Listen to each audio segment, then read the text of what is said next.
Party जिल्ला कमिटीका नेता कमरेडहरू र यहाँ उपस्थित सम्पूर्ण कमरेडहरूमा यो सडक संविधान वाचन तथा व्याख्या कार्यक्रममा उपस्थित सम्पूर्ण जनसमुदायमा हार्दिक अभिवादन व्यक्त गर्न चाहन्छु नेकपा बाँकेको तर्फबाट। आज हामी एउटा महत्त्वपूर्ण विषयवस्तुलाई लिएर यो संकटकालीन घडीमा हामी सडकमा आइरहेका छौं। तपाई हामीलाई थाहा छ कि नेपाली जनताले धेरै ठूलो बलिदानीपूर्ण आन्दोलनबाट करिब 7 दशक लामो प्रतीक्षापछि नेपाली जनताका जनप्रतिनिधिद्वारा संविधान सभा मार्फत लेखिएको संविधान आज एक हिसाबले भन्ने हो भने जसलाई त्यो संविधानको पालना गर्नका निमित्त हामीले पठाएका थियौं, नेकपाले पालना गर्ने गरी प्रधानमन्त्रीको रूपमा नेकपाले पठाएको थियो, त्यसको संरक्षण गर्ने गरी नेकपाले राष्ट्रपतिका रूपमा पठाएको थियो। ती प्रधानमन्त्री जो पालनकर्ता प्रधानमन्त्री हुन्, जो संरक्षणकर्ता राष्ट्रपति हुन्, तिनै दुवैजना मिलेर आज संविधानलाई निमन्त्रण प्रयत्न गरिँदैछ। हामी भन्दैछौँ सडकबाट कि तिमीले त्यो संविधानको यदि पालना गर्दैनौ, संविधानको रक्षा गर्दैनौ भने तिमीलाई त्यो कुर्सीमा बस्ने 1 मिनेट पनि बस्ने नैतिक अधिकार छैन। हामी सडकबाट भन्दैछौँ। आज स्वाभाविक ढंगले नेपाली जनताले धेरै लामो कुर्बानी यो संविधान ल्याउनका निमित्त गरे। म आज यो सडकमा उभिएर भन्दैछु, मेरो हजुरबाउ पुस्ताले संविधान सभा मार्फत संविधान ल्याउनका निमित्त सडकमा रगत बगाएको, सडकमा पसिना बगाएको हामीले इतिहासमा पढेका छौं। मेरो बुवा पुस्ताले संविधान ल्याउनका निमित्त, जनताद्वारा संविधान लेख्नका निमित्त, संविधान ल्याउनका निमित्त मेरो बुवा पुस्ताले सडकमा लाठी खाएको, रगत बगाएको र पसिना बगाएको हाम्रो यो आँखाले देखेका छौं। र हाम्रो पुस्ता जो म यो मञ्चमा उभिएर मैले तपाईहरुका बीचमा विषयवस्तु राख्दैछु, हाम्रो पुस्ताले पनि लगभग यो संविधान ल्याउनका निमित्त, यो हाम्रो नेपाली जनताको अधिकारलाई सुनिश्चित गर्ने संविधान ल्याउनका निमित्त अथवा त्यो राजतन्त्र फाल्नका निमित्त सडकमा आन्दोलन गरेको पुस्ता पनि आज छौं। मलाई लाग्छ यो 70 वर्ष, करिबन 70 वर्षको इतिहासमा हामीले यो संविधान लेख्नका निमित्त, यो संविधान निर्माण गर्नका निमित्त धेरै पुस्ताहरूले, धेरै युवाहरूले, धेरै नौजवानहरूले आज रगत बगाएका छन्, आज पसिना बगाएका छन्। त्यो रगत र पसिनाको मूल्य स्वरूप आएको संविधान आज कसैले एउटा हटमा लागेर, कसैले आफ्नो निस्वार्थका निमित्त, कसैले आफ्नो कुर्सीका निमित्त त्यसमाथि थिचोमिचो गर्छ, त्यसको घाँटी निमट्ने प्रयत्न गर्छ भने हामी सडकबाट भन्दैछौँ, हामी त्यसको एक पाइ हिसाब किताब चुक्ता गर्न तयार छौं। हामी भन्न चाहन्छौं तपाईलाई प्रधानमन्त्री केपी शर्मा ओली आज तपाईलाई एकजनालाई एकल रूपले तपाईलाई भोट दिएर जिताएका होइनन्। तपाई एकलले तपाईलाई यदि साँच्चै एकल ढंगले जित्न सक्नुहुन्थ्यो भने त्यहाँ वाम गठबन्धन गर्नुपर्ने थिएन, झापामा रापरवालाई मिसाउनु पर्ने थिएन।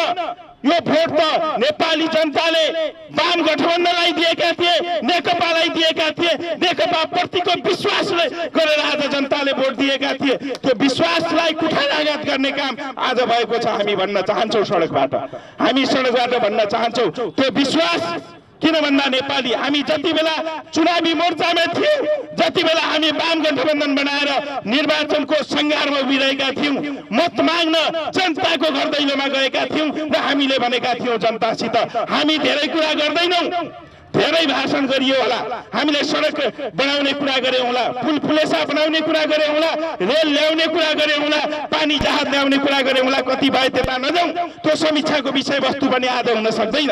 तर हामीले दुईटा कुरा जनताको बीचमा भनेका थियौं, रेलको कुरा गरेर जनताले भोट दिएका थिएनन्, पानी जहाजको कुरा गरेर जनताले भोट दिएका थिएनन्। तर जनताले दुईटा कुरा हामीले गरेका थियौं, त्यसमा विश्वास गरेर भोट दिएका थिए र नेपाली जनताले भनेका थिए कि ती कम्युनिस्टहरू आज एकीकृत हुँदैछन्। इतिहासमा कम्युनिस्टहरू नेपालको इतिहास हेर्ने हो भने जुट्न नजानेका कम्युनिस्टहरू, सधैँ फुट्दै फुट्दै आएका कम्युनिस्टहरू एकजुट हुँदैछन्। आज वाम गठबन्धनको कुरा गरेका छन्, गठबन्धनका रूपमा निर्वाचनमा समावेश भएका छन् र भोलि एकीकृत पार्टी बनाउने यो इतिहासमा हेर्ने हो भने एकीकृत पार्टी बनाएर अगाडि बढ्ने कुरा गरिरहेका छन्। विश्वको इतिहासमा हेर्ने हो भने यो ढङ्गको घटना नेपालमा एउटा विरलै घटनाको रूपमा यसलाई हामीले हेर्न सक्छौँ र नेपाली जनताका बीचमा हामीले भनेका थियौँ कि पहिलो कुरा हामी राजनीतिक स्थायित्व दिन्छौँ भनेका थियौँ। जनता आक्रान्त लामो ढङ्गले भएका विभिन्न खाले हिजोदेखि प्रजातान्त्रिक आन्दोलन होस्, चाहे 47 सालको आन्दोलनको कुरा गरौँ, त्यसपछि जनयुद्धको कुरा गरौँ, त्यसपछि जन आन्दोलनको कुरा गरौँ, त्यसपछि भएका विभिन्न मधेस आन्दोलन, ती विभिन्न आन्दोलनका कुरा गरौँ, त्यसपछि नेपाली जनताले स्थायित्व खोजिरहेका थिए। राजनीतिक स्थायित्वको कुरा नेपाली जनताले गरेका थिए र नेकपाले भनेको थियो निर्वाचनमा आफ्नो एजेन्डाका रूपमा कि हामी यो देशमा राजनीतिक स्थायित्व दिन्छौँ र दोस्रो एजेन्डा हामीले भनेका थियौँ विकास र समृद्धि दिन्छौँ। संविधान सभाबाट संविधान बन्नुपर्छ भनेर नेपाली जनताको माग र चाहना दुई पटक भएका संविधान सभाको निर्वाचनले पूरा गर्यो।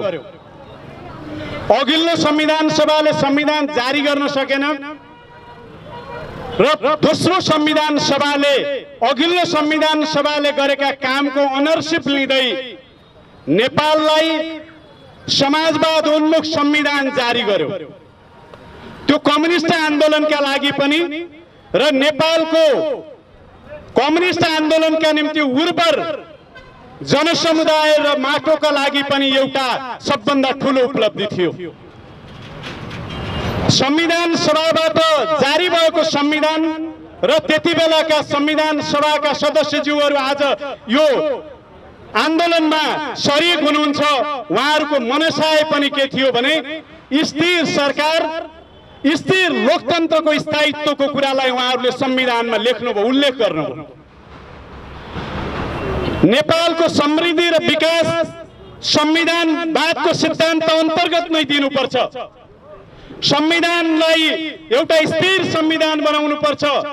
200-300 वर्ष अगाडि जारी भएको अमेरिकाको संविधान आजसम्म त्यहाँको लोकतन्त्रलाई चाहिँ स्थिरताका साथ लिन सकेको छ भने नेपालको संविधान पटक वर्षमा दशकमा परिवर्तन गर्ने खालको स्थिति बन्न दिनु हुँदैन र संविधानले लोकतन्त्रलाई संस्थागत गर्नुपर्छ र खास गरी नेपालको राजनीतिक परिपाटीलाई र प्रणालीलाई पनि व्यवस्थित गर्नुपर्छ भन्ने कुरा नेपालमा हुने विभिन्न प्रकारका आन्दोलनहरू, सङ्घर्षहरूलाई त्यसलाई खास गरी संविधानको सिद्धान्त अन्तर्गत रहेर, संविधानका धारा र उपधारा अन्तर्गत रहेर समाधान गरिनुपर्छ र देशको समृद्धिको बाटोमा जानुपर्छ भन्ने कुरा सहित संविधान लेखियो। आज हामी चकित छौँ, अचम्ममा परिराखेका छौँ। संविधानको धारा 76 को मात्रै आज हामीले चर्चा गरिराखेका छौँ। धारा 76 मा सरकार कसरी बनाउने भन्ने कुराका बारेमा प्रष्ट हिसाबले लेखियो। आज मलाई अचम्म लाग्छ, प्रधानमन्त्री केपी ओलीका पछाडि लागेर तत्कालीन संविधान सभाको अध्यक्ष सुभाष नेमाङ आज उहाँ पनि म्याउ म्याउ गर्नुहुन्छ। प्रधानमन्त्री त म्याउ म्याउ गरिराख्नु भएको छ, तर त्यो धाराका पछाडि लागेर सुभाष नेमाङले पनि म्याउ म्याउ गर्नुहुन्छ। सुभाष नेमाङ जस्तो विद्वान अधिवक्ता पनि हो उहाँ, र उहाँलाई एउटा कुरा याद हुनुपर्छ, संविधान जारी गरिसकेपछि उहाँले मन्तव्य दिनुभयो। उहाँले पत्रकारहरूका बीचमा भन्नुभयो, हामीले यस्तो संविधान बनायौं, अब प्रधानमन्त्री एउटा जङ्गी तानाशाह, एउटा प्रधानमन्त्री सन्की केपी ओली जस्तै सन्की तानाशाह होइन, त्यस्तो प्रधानमन्त्री आयो भने त्यसले चाहिँ संसद विघटन गर्न पाउने छैन, यो नै सबभन्दा ठूलो उपलब्धि हो भन्नुभयो। आज उहाँका पछाडि म्याउ म्याउका पछाडि लाग्नुभयो, केपी ओली म्याउ म्याउ गरिराख्नु भएको छ। अस्ति कार्की ब्यान्क्वेटमा उहाँले म्याउ म्याउ गर्नुहुन्थ्यो। होइन, बिरालोको तरिका त्यही नै हो, बाघको तरिका सडकबाटै गर्जिने हो फेरि। होइन, उहाँले उहाँका पछि लाग्नुभयो र उहाँले भन्नुहुन्छ त्यो व्यवस्था त छ। हामी आग्रह गर्छौं प्रधानमन्त्रीलाई, हामी सडकबाट हामीले सन्देश पुर्याउन चाहन्छौं प्रधानमन्त्रीज्यूलाई, तपाईले संविधानको कुन धारामा टेकेर आज संसद विघटन गर्नु? तपाईले राष्ट्रपतिलाई हामी आग्रह गर्न चाहन्छौं र हामी प्रश्न गर्न चाहन्छौं, तपाईले संविधानको कुन धारामा टेकेर तपाईले अधिकार प्रयोग गरेर हस्ताक्षर गर्नुभयो? संविधानले एउटा व्यवस्था गरिदियो 2 वर्षसम्म अविश्वासको प्रस्ताव ल्याउन नपाउने, त्यति बेलासम्म केपी ओलीले संविधान टेक्ने। जब 2 वर्षपछि अरूले अविश्वास ल्याउने बाटो खुल्छ अनि उहाँले चाहिँ संविधानलाई चाहिँ च्यातिदिने कुल्चिदिने गर्न पाइन्छ? 2 वर्षसम्म उहाँले भन्नुभयो कसैले अविश्वासको प्रस्ताव ल्यायो भने संविधानमा त्यो व्यवस्था छ, मलाई चाहिँ अविश्वासको प्रस्ताव ल्याउन पाइँदैन भन्नु। जब 2 वर्ष नाग्यो उहाँले भन्नुभयो तिमीहरू न्यु खोज्छौ, तिमीहरूलाई सडकमै पुर्याइदिन्छु, संसद खारेज गरिदिन्छु भनेर खारेज गरिदिनु भयो। तानाशाहले जे चाहे त्यही हुने, बादशाहहरूले जे चाहे त्यही हुने। आज उहाँले भन्नुभएको छ कि चुनाव घोषणा गरिएको छ, लोकतान्त्रिक प्रणालीमा पनि निर्वाचनमा जान डराउने साथीहरू, तपाईहरुलाई डर लाग्यो काप्नु हो भन्नुहुन्छ। म 2 तिहाई ल्याउँछु अरे नाटक, उहाँको कुरा, उहाँले 2 तिहाई कसरी ल्याउनुहुन्छ? केपी ओलीलाई भोट के लागि दिने? फेरि संसद पुनः के अरे विघटन गर्नका निम्ति दिने कि? उहाँको यस्तो हावादारी कुरा गर्नुहुन्छ। हेर्नुहोस्, उहाँले भन्नुहुन्थ्यो म 5 वर्षभित्र रेल ल्याउँछु, चाइना हुँदै पोखरा हुँदै कुस्मा मात्रै स्टेसन हुन्छ भनेर एक दिन भाषण गर्दै हुनुहुन्थ्यो। पानी जहाज ल्याउँछु भनेर फोकटको पानी जहाजको त्यो चाहिँ कार्यालय खोलेर आज करोडौं पैसा त्यसमा खर्च भइराखेको छ, त्यहाँ भ्रष्टाचार भइराखेको छ। उहाँलाई भोट के लागि दिने? गोकुल बास्कोटा जस्ता मन्त्रीहरूलाई 70 करोड भ्रष्टाचार गर्नका निम्ति उहाँलाई भोट दिने हो?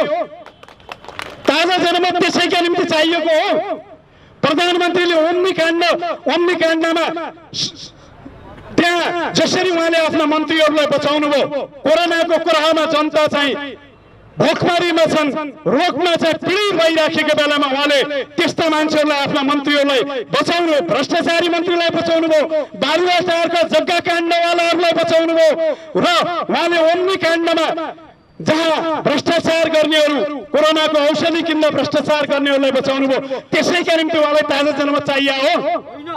त्यो बचाउनका निम्ति ताजा जनमत चाहिएको हो? उहाँले आज गलत कुरा गर्दै हुनुहुन्छ। जनताले नेपाल कम्युनिस्ट पार्टी नेकपालाई 5 वर्ष शासन चलाउन अधिकार दिएको।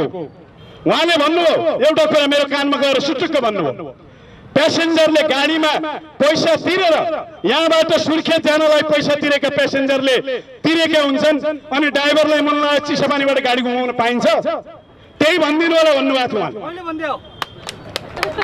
आज केपी ओलीलाई र नेकपालाई 5 वर्षसम्म शासन गर्नका निम्ति जनताले आज भोट हालेका हुन्। 5 वर्षसम्म समृद्धि र विकास दिनुको साटोमा भ्रष्टाचार दिनुभयो, बेइज्जती दिनुभयो, अराजनीतिक तरिका दिनुभयो, संसद विघटन गरेर उहाँले संविधानलाई नै खाइदिनु भयो। त्यसैले आज हामी प्रधानमन्त्री केपी ओली र विद्यादेवी भण्डारी राष्ट्रपतिको हामीले सडकबाट विरोध गरेका छौं। उहाँले सपना देख्नु भएको छ तानाशाही तरिकाले चलाउन सक्छ भन्नु सोच्नु भएको होला। राणा पनि अन्त्य भए, राजाहरू पनि अन्त्य भए, केपी ओलीको पनि केही ताल गल्नेवाला छैन। ढुक्क हुनुहोस्, तपाईलाई पनि जनताले सडकमा नाङ्गे झार पारेर तपाईलाई पुर्याइदिनेछन्। तपाईलाई बालकोटमा ढुक्क हुनुहोस्, तपाईहरुले धेरै राज गर्न पाउनुहुने छैन। आज संविधानमाथि ब्लक तपाईले जुन गलत क्रियाकलाप गर्नुभएको छ त्यसका विरुद्धमा जनता सडकमा उर्लिसकेका छन्। यो आधी बेरीले केपी ओलीले बनाएका राष्ट्रपति पनि केपी ओली राष्ट्रपति केपी ओली जस्तो छ र उहाँले पनि त्यहाँ बस्ने नैतिक अधिकार हुने छैन। आज पूर्व प्रधान न्यायाधीशहरूले भनेका छन्, कानुनविदहरूले भनेका छन् यो गलत हो, संविधानमा यो व्यवस्था छैन। संविधान विरोधी काम भएको छ, प्रधानमन्त्रीले गलत गर्नुभयो भन्ने कुरा आज जसरी भनेका छन् हामीलाई विश्वास छ न्यायालयले संसद पुनर्स्थापना गर्नेछ। निर्वाचन आयोगले प्रचण्ड र माधव नेपालले नेतृत्व गरेको नेपाल कम्युनिस्ट पार्टी नेकपालाई आधिकारिक बनाउनेछ र केपी ओलीको पार्टीलाई त्यो झारपात पार्टी बनाइदिनेछ। आदरणीय दाजुभाइ दिदीबहिनी सबैमा म हार्दिक अभिवादन गर्दछु, स्वीकार्नुहोस्। आज नेपाल कम्युनिस्ट पार्टी नेकपाको केन्द्रीय कार्यक्रम अन्तर्गत देशभरि 753 पालिकाहरूमा हामीले संविधानको जुन धारा टेकेर प्रधानमन्त्री केपी ओलीले असंवैधानिक, अलोकतान्त्रिक, प्रतिगामी, जनविरोधी र फाँसीवादी कदम चालेका छन्, कुन धारा र कुन तरिकाले गरिरहेका छन् त्यसको बारेमा विषय राख्नको लागि यहाँ कार्यक्रम गरिरहेका छौँ। आजको कार्यक्रम एउटा सांकेतिक कार्यक्रम हो। धेरै कुरा भाषण अगाडि पूर्वोक्त साथीहरूले गरिसक्नु भएको छ र हाम्रो अधिवक्ता जगन्नाथ सरले संविधानमा भएका केही व्यवस्थाहरूको बारेमा विषय राख्नु भएको छ। म तपाईहरुसँग भाषण होइन, संविधानमा के प्रावधान छ र त्यो संविधानको प्रावधान, संविधान निर्माण गर्ने सन्दर्भमा भएका विधाकी व्यवस्थाहरूको बारेमा तपाईहरुसँग केही कुरा आजको दिनमा राख्नै पर्ने आवश्यक ठानेको छु। हामीले भनिरहेका छौं हाम्रो संविधान कयौं देशको राजनीतिक स्थायित्वको लागि, देशको शान्ति र समृद्धिको लागि कयौं कठोर व्यवस्था गरिएको संविधान हो। तर कतिपय विषयमा हाम्रो संविधान फेरि असाध्यै उदार, प्रगतिशील हुँदाहुँदै पनि केही व्यवस्थाहरू, कठोर व्यवस्थाहरू गरिएको छ। त्यस अन्तर्गत हाम्रो संविधानले गरेको एउटा कठोर व्यवस्था भनेको धारा 76 को व्यवस्था नै हो। सामान्यतः संसदीय व्यवस्थामा प्रधानमन्त्रीको तजविजलाई धेरै ठूलो कुरा मानिन्छ। प्रधानमन्त्रीले शासन व्यवस्था आफ्नो तजविजको आधारमा चलाउँछ भन्ने कुरा मानिन्छ, जसले आज विश्वभरिमा त्यो व्यवस्थालाई परिमार्जन गर्दैछन्। त्यसमा पनि हामीले तात्विक रूपमा गरेको परिवर्तन भनेको हामीले हो। सबैले देखिने गरेर, अनुभूत गर्ने गरेर हामीले त्यो व्यवस्थामाथि परिवर्तन गर्यौं। हामीले त्यो परिवर्तन यस अर्थमा गर्यौं कि हामीले 47 सालको संविधान बनिसकेपछि मुलुकमा जुन खालको अस्थिरता र जुन खालको राजनीतिक अस्थिरता र व्यथितिको अवस्था पैदा भयो र त्यति मात्रै होइन, 47 सालकै संविधानकै कारणले त्यो संविधानमा गरिएका कयौं व्यवस्थाको कारणले देशमा सशस्त्र युद्धको समेत वातावरण बन्यो। त्यो स्थितिमा हामीले राज्यलाई व्यवस्थित गर्नको लागि, राज्यलाई सुव्यवस्थित गर्नको लागि हामीले केही कठोर व्यवस्था गर्नुपर्छ भनेर हामीले गर्यौं। र त्यो व्यवस्था भनेको देशप्रति, जनताप्रति र राष्ट्रप्रति जवाबदेही भएर गरिएको एउटा कठोर व्यवस्था हो, जहाँ कि हाम्रो संविधानले के व्यवस्था गरेको छैन भन्दा राष्ट्रपति होस् या प्रधानमन्त्री या राज्यको कुनै पनि तहमा बसेको मान्छेलाई त्यस्तो विशेष व्यवस्था हाम्रो संविधानले गरेको छैन। उसले आफ्नो मनोमानी तरिकाले शासन व्यवस्था सञ्चालन गर्ने कुराको परिकल्पना हाम्रो संविधानले गरेको छैन।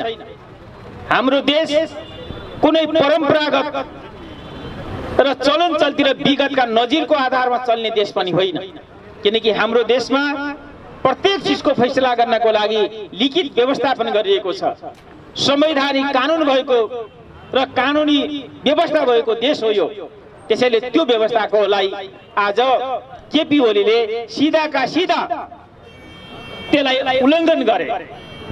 संविधानको धारा 86 मा टेकेर आज संसदलाई विघटन गर्ने को जुन नौटंकी गरे, जसलाई आज नेकपाले खारिज गरेको छ, त्यसलाई अस्वीकार गरेको छ र हामी जनताबाट निर्वाचित संविधान सभामुख हुनुहुन्छ र हामीले त्यसलाई अस्वीकार गरेका छौँ। प्रतिनिधि सभाको सदस्यले म 2/3 अथवा म संसदमा 30 दिनभित्र विश्वासको मत दिन सक्छु, म अरू सांसदलाई आफ्नो पक्षमा क्लियर गर्न सक्छु र त्यसको लागि मलाई प्रधानमन्त्री बनाइयोस् भनेर एउटा व्यक्ति सांसदले पनि त्यो दाबी गर्ने हैसियत, त्यो दाबी गर्ने व्यवस्था हाम्रो संविधानमा गरेको छ। र त्यो प्रधानमन्त्रीले 30 दिनभित्र विश्वासको मत दिनुपर्छ, संसदबाट 30 दिनभित्र विश्वासको मत दिनुपर्छ र 30 दिनभित्र विश्वासको मत उले लिन सकेन भने के गर्ने? त्यसपछि मात्रै पार्टीको नेतृत्वको सांसदले होइन, एक ढङ्गले हेर्दाखेरि पार्टीहरूप्रति, दलहरूप्रति जनताको विश्वास कम नहोस्, दलहरू भनेका संविधानका अङ्ग हुन्, दलहरूको जनताप्रतिको विश्वास र आस्था कमजोर नहोस् भन्ने सोचेर संविधानमा एउटा सांसद, प्रतिनिधि सभाको सदस्य जो प्रधानमन्त्री हुन्छ र उले 30 दिनभित्र विश्वासको मत लिन सकेन भने त्यसपछि संसदले बलियो सरकार दिन सकेन, विश्वास प्राप्त गर्ने सरकार दिन सकेन। त्यो अवस्थामा हामीले के गर्ने भन्ने व्यवस्थाबाट सोद्धाखेरि त्यो अवस्थामा संसद आफैले नै हामीले संसदबाट बलियो सरकार दिन सकेन। त्यसपछि त्यो प्रधानमन्त्रीलाई हाम्रो संविधानले व्यवस्था गर्यो कि मध्यावधि निर्वाचनको घोषणा गर्ने। त्यसमा भनिएको छ संसद विघटन गर्ने भनिएको छैन, मध्यावधि निर्वाचनको अर्को सरकार बन्नको लागि, अर्को सरकार बनाउनको लागि, किनकि बलियो संसदले सरकार दिन सकेन, अब संसदले सरकार दिनै पर्छ, संसदले नै सरकार दिनुपर्छ। हाम्रो संविधानले संसदभन्दा बाहिरबाट सरकारको परिकल्पना गरेको छैन,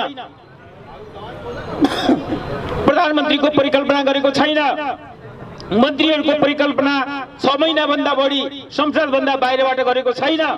त्यसैले त्यो व्यवस्था नगरेको हुनाले हामीले के गर्यौं भन्दाखेरि एउटा सिर्फ त्यो सांसदले मात्रै मध्यावधि निर्वाचनको घोषणा गर्न पाउने संवैधानिक व्यवस्था छ। आज जुन व्यवस्था प्रधानमन्त्री केपी ओलीको लागि छँदै छैन, नेकपा भित्र एउटा अन्तरसङ्घर्ष चलेको छ। केपी ओलीको सरकार प्रारम्भदेखि नै जति बेला सरकार बन्यो त्यति बेला एउटा खबरदारी, हामीले त चित्त दुखाइ कतै न कतै चिज बिग्रियो भनेर हामीले भनेका थियौं।